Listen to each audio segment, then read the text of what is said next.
우리 인생 가운데 크고 작은 수많은 기회들이 우리의 삶을 스쳐 지나갑니다. 어떤 기회들은 지나간 후에야 그것이 두 번 다시 돌아오지 않을 절호의 기회였다는 것을 깨닫게 되고 후회가 될 때도 있습니다. 이런 여러 가지 기회들에 어떻게 대처했느냐에 따라서 우리 삶의 모습은 180도 달라지게 될 것입니다. 이 주어진 기회를 잘 잡아야만 인생이 형통할 수 있다는 것인데요. 우리 그리스 로마 신화에는 이제 여러 가지 신들이 등장합니다. 그리스 로마 신화는 우상 신들에 대한 이야기입니다. 하지만 그리스 사람들이 묘사한 이 신의 특징을 살펴보면 그리스 사람들이 삶에 대해서 어떤 사고방식을 가지고 있는지 엿볼 수가 있습니다. 이 그리스 사람들이 생각한 이 기회의 신의 이름이 있는데요. 기회의 신의 이름은 카이로스입니다. 이 신은 아주 재밌게 생겼습니다. 우선 옷을 안 입었습니다. 그리고 벌거벗었고요. 이제 앞머리는 무성한데 뒷머리는 대머리입니다. 그리고 발에는 날개가 달려 있고요. 한 손에는 저울을, 그리고 다른 한 손에는 칼을 들고 있습니다. 왜 이런 우스꽝스러운 모습을 하고 있을까요? 카이로스 동상에 그 이유가 써 있다고 합니다. 카이로스 동상에 이렇게 써 있는데요. 내가 벌거벗은 이유는 쉽게 눈에 띄게 하기 위함이고, 나의 앞머리가 무성한 이유는 쉽게 나를 붙잡을 수 있게 하기 위함이며, 뒷머리가 대머리인 이유는 지나가고 나면 다시는 붙잡지 못하도록 하기 위함이며, 발에 날개가 달린 이유는 그들 앞에서 최대한 빨리 사라지기 위함이다. 저울을 들고 있는 이유는 기회가 왔을 때 정확히 판단하라는 뜻이며, 이 날카로운 칼을 들고 있는 이유는 칼같이 결단하라는 뜻이다 라고 써 있습니다. 우스꽝스러운 모습이기는 하지만 이제 놓치면 돌이키기 힘든 기회에 대해서 너무 적절하게 묘사하고 있지 않나요? 하나님께서는 구원받은 하나님의 자녀들이 행복해지기를 원하시고 진리 안에서 하나님이 주시는 복을 누리기 원하고 계십니다. 앞으로 우리가 하나님께 복을 받을 수 있는 많은 기회들이 우리에게 찾아오게 될 텐데요. 우리는 어떻게 해야 이 기회들을 잘 잡고 하나님께서 주시는 그 복을 잘 누리는 그런 삶을 살 수 있을까요? 오늘은 이것과 관련해서 신명기 말씀을 통해서 순종의 타이밍이 지금입니다 라는 제목으로 말씀을 나누도록 하겠습니다. 우리 이스라엘 백성들은 가데스 바네아 정탐 사건으로 40년 동안 광야를 떠돌아다니게 되었는데요. 사실 하나님의 계획은 이스라엘 백성들을 광야에 보내는 것이 아니었습니다. 하나님은 출애굽한 이스라엘 백성들이 그대로 가나안 땅까지 돌진하여 약속의 땅을 곧바로 차지하기를 원하셨습니다. 그들에게 하나님께서 예비하신 축복을 누리게 해주고 싶으셨다는 것이죠. 우리 신명기 1장 8절 말씀을 다 같이 읽어보도록 하겠습니다. 시작. 보라, 주가 너희 조상 아브라함과 이삭과 야곱에게 맹세하여 그들과 그들의 뒤를 이은 그들의 씨에게 주겠다고 한 땅을 내가 너희 앞에 두었은즉 들어가 그 땅을 소유할지니라 하셨느니라. 아멘. 이것은 출애굽 1세대 이스라엘 백성에게 하나님께서 주셨던 약속입니다. 그런데 그들은 이 축복을 놓치고 말았습니다. 그들이 순종의 타이밍을 놓쳤기 때문입니다. 이스라엘 백성들은 가데스 바네아에서 부정적인 보고를 한 10명의 정탐꾼들의 영향을 받고 함께 불평을 늘어놓았습니다. 왜 여기까지 우리를 데리고 와서 적들의 칼에 죽게 하냐고 불평했습니다.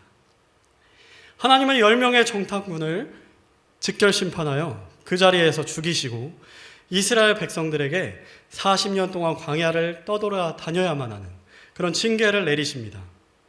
20살 이상의 이스라엘 백성은 여호수아와 갈렙을 제외하고 광야에서 다 죽게 될 것이라고 그렇게 말씀하셨어요. 오늘 본문은 하나님의 징계를 듣게 된 이 이스라엘 백성들의 반응입니다. 그들은 갑자기 이상한 행동을 하기 시작합니다. 우리 40절 말씀을 다 같이 한번 읽어보도록 하겠습니다. 시작.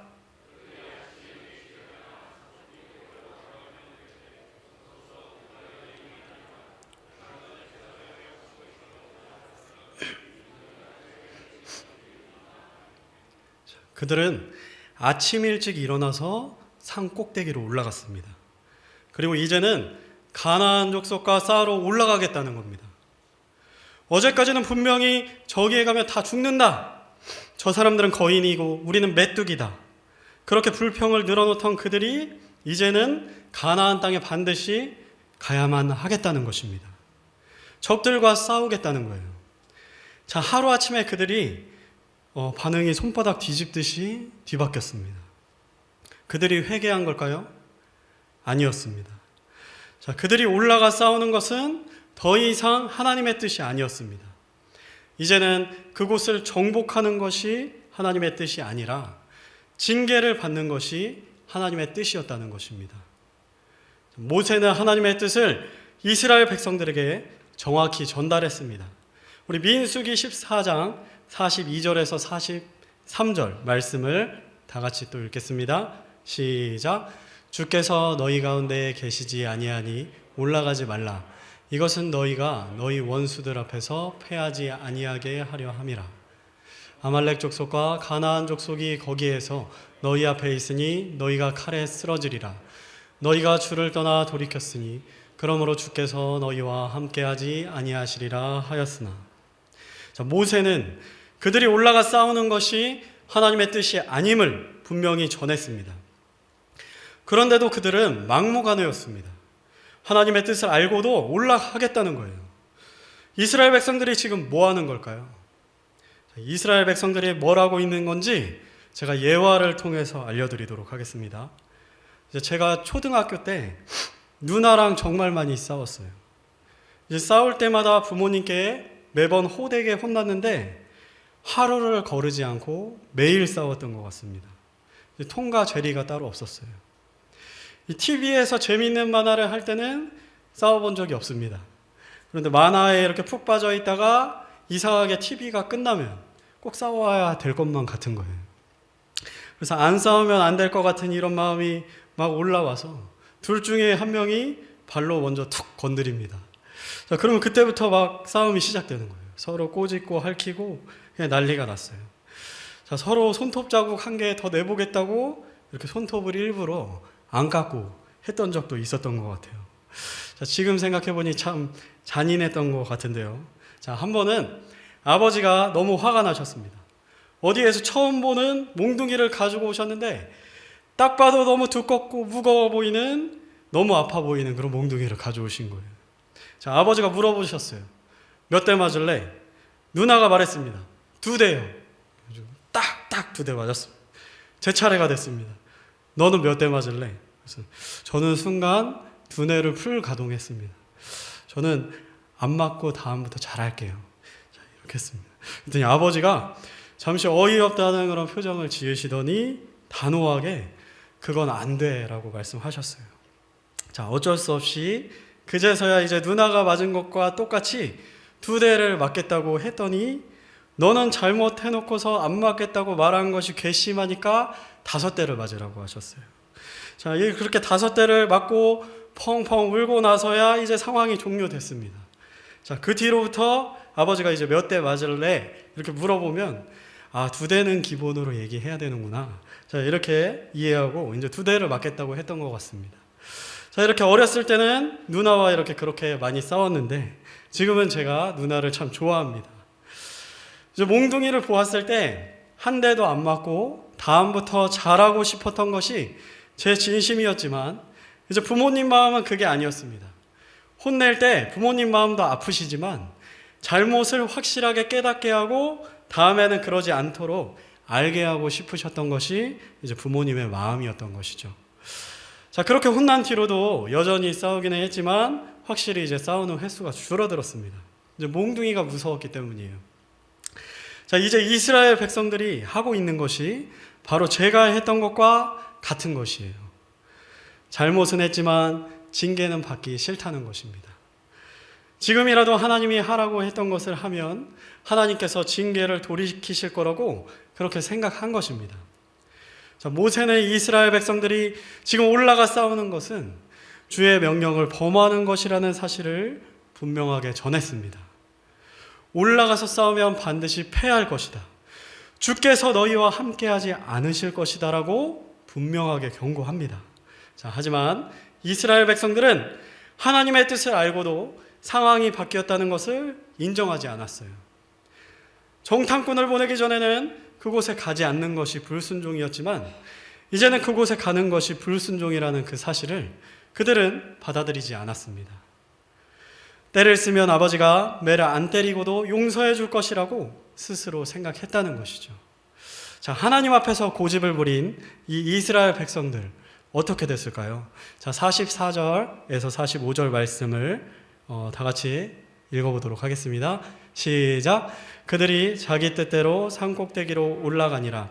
그럼에도 불구하고 주의 언약궤와 모세는 진영 밖으로 떠나지 아니하였더라. 그때 아말렉 족속과 그 산에 거하던 가나안 족속이 내려와 그들을 쳐서 무찌르고 호르마에까지 이르렀더라. 그들은 자기 뜻대로 산에 올라갑니다.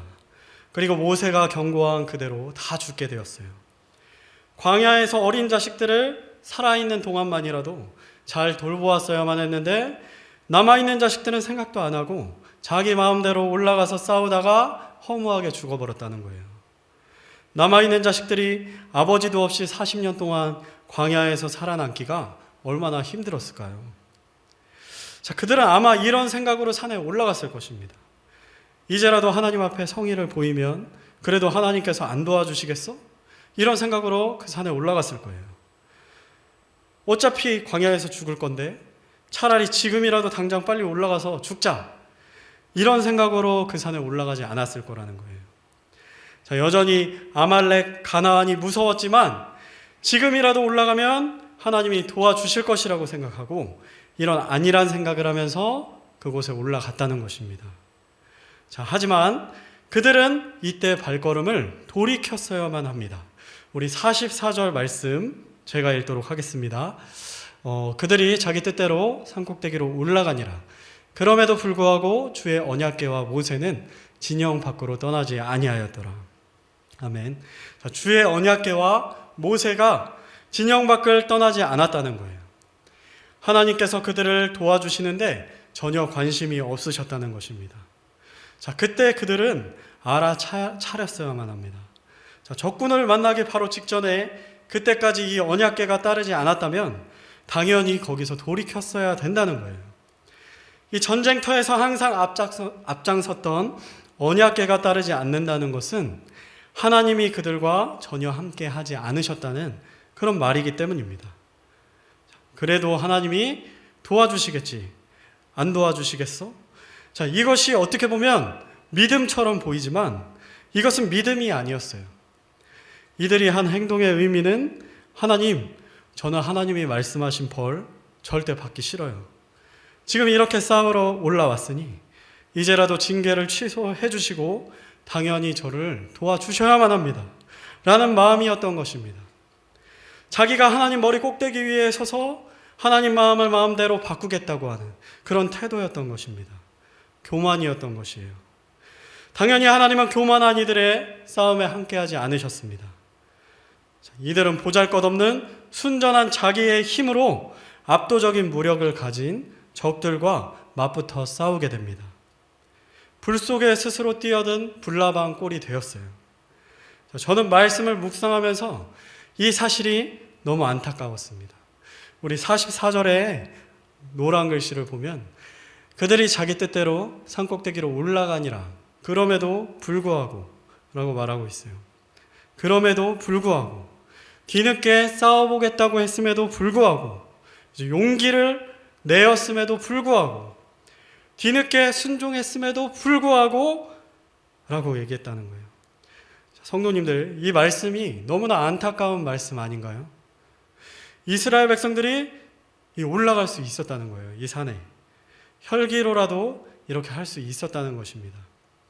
자, 그런데 막상 반드시 올라가야만 했던 그때 가데스 바네아에서 하나님께서 가라고 했던 그때에는 불평하고 그 산에 올라가지 않았다는 것입니다. 자, 충분히 할 수 있었음에도 하지 않았다는 거예요. 성도님들, 우리에게도 이런 모습이 있지 않습니까?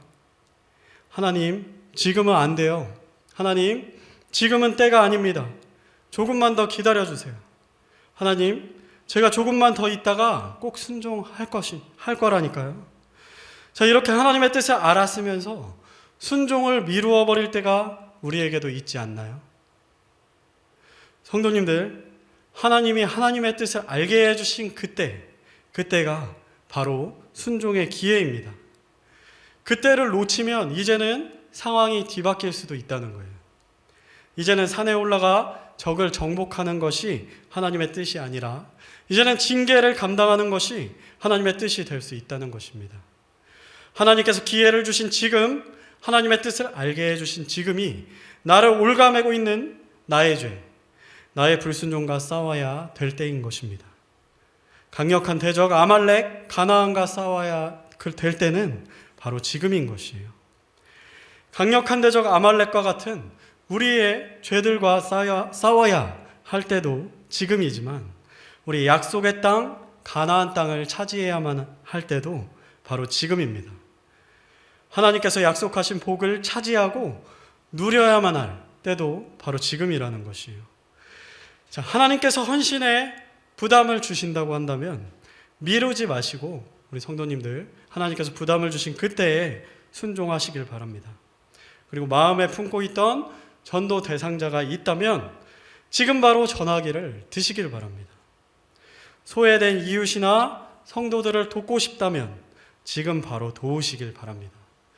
그리고 나의 시간과 재능과 물질을 지금 하나님을 위해서 성도님들 사용하시길 바랍니다. 하나님께서 복을 주시기로 약속한 그 산에 지금 올라가 그 복을 차지하시길 바랍니다. 그 복을 내 것으로 누리시길 바라요. 그리고 우리 성도님들께 오랜만에 또 말씀드립니다. 하나님께서 이 마지막 때에 교회에 약속하신 가장 큰 복이 있는 곳은 어디입니까? 우리 복음 전도 구령의 자리입니다.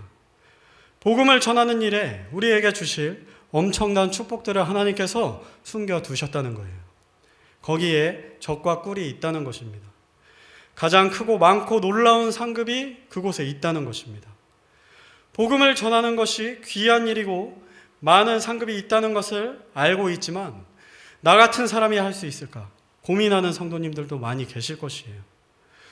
성도님들, 좋은 직장에 우리 성도님들 들어가게 되었습니다.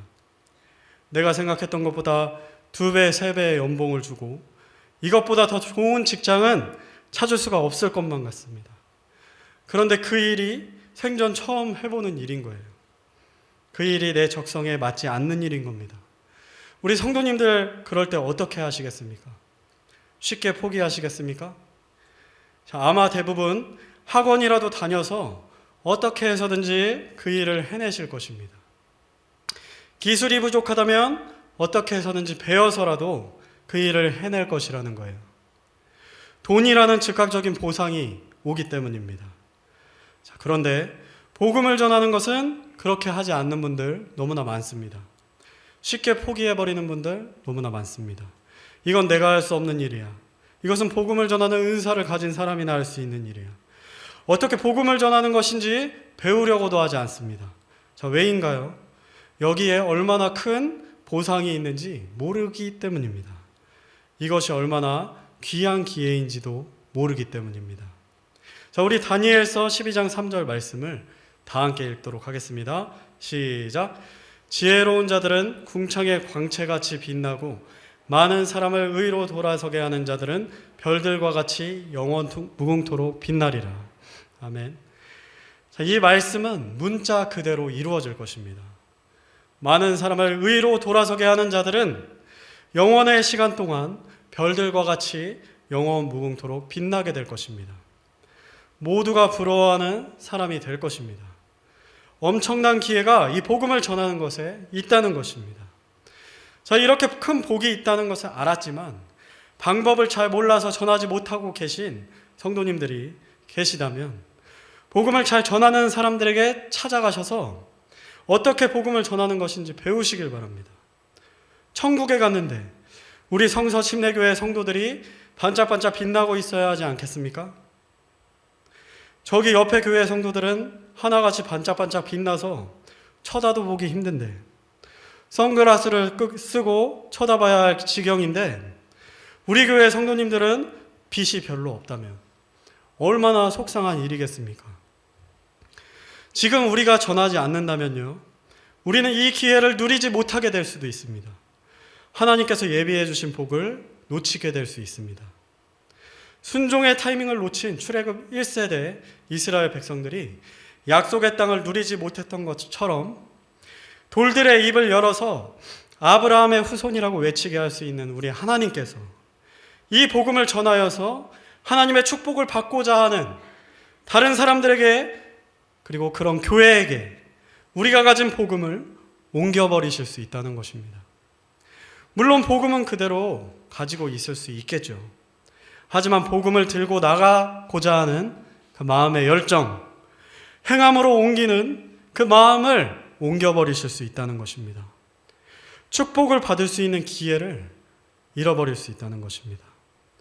그렇게 되면 우리는 가나안 땅은 누리지 못한 채 40년 동안 훈련만 받다가 광야만을 떠돌아다니다가 간신히 우리의 믿음만 정금과 같이 연단받다가 큰 상급은 얻지 못하고 죽게 될지도 모릅니다. 자, 성도님들, 결론입니다. 성도님들, 기회를 잡아야 할 때는 바로 지금입니다. 하나님의 복을 누려야만 할 때는 바로 지금입니다. 지금이 하나님의 뜻에 순종할 때입니다. 지금 바로 순종하시길 바랍니다. 기회가 지난 후에 기회에 카이로스의 뒤통수만 보고 계시지 마시기 바랍니다. 성도님들이 고민하고 있었던 그 헌신 있다면 지금 바로 순종하시길 바랍니다. 생명을 살리는 복음 전하시길 원한다면 지금 바로 입술을 열어서 전하시길 바랍니다. 어떻게 전하시는지 잘 모르겠다고 하신다면 배우시길 바랍니다. 나에게 복음을 전해주셨던 분 찾아가셔서 알려달라고 요청하시길 바랍니다. 혼자서 복 받지 마시고 나도 좀 복 좀 받게 제발 알려달라고 하시길 바랍니다. 사역자들에게 알려달라고 아무 때나 찾아오셔서 보채시길 바랍니다. 언제든지 알려드리도록 하겠습니다. 자, 가나안 땅을 나의 것으로 차지하시길 바랍니다. 하나님께서 약속하신 축복을 나의 것으로 차지하시길 바랍니다. 자, 다 같이 기도하시겠습니다.